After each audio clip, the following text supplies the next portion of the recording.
Good morning friends. ഇന്നൊരു ആലു പൊറോട്ട ഉണ്ടാക്കുന്നതാണ് കാണിക്കുന്നത്. ഒരു സവാള, കുറച്ച് പച്ചമുളക്, 4-5 പച്ചമുളക്, ഒരു വെളുത്തുള്ളി, പിന്നെ അതൊക്കെ കൂടെ മൂത്ത് വരുമ്പം ഉപ്പിട്ട് വേവിച്ച് മഞ്ഞൾ ഉപ്പും ഇട്ട് വേവിച്ച് വെച്ച ഉരുളക്കിഴങ്ങുണ്ട്. പിന്നെ അത്യാവശ്യം ഗരം മസാല, മഞ്ഞൾപ്പൊടി, മുളക് പൊടി ഇട്ടിട്ടുണ്ട്.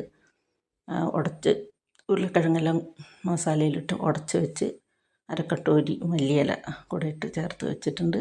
പിന്നെ 1 മണിക്കൂർ നേരമായി ആട്ട കുഴച്ച് വെച്ചിട്ട് ഇതുപോലെ അതിൻ്റെ ഉള്ളിൽ മസാല നിറച്ച് കുറച്ചൊരു ചപ്പാത്തിക്ക് എടുക്കുന്നതിനേക്കാളും കുറച്ചുകൂടെ വലുപ്പത്തിലുള്ള ഒരു ഉരുളി എടുക്കുക. ഇതുപോലെ ആക്കി വെക്കുക.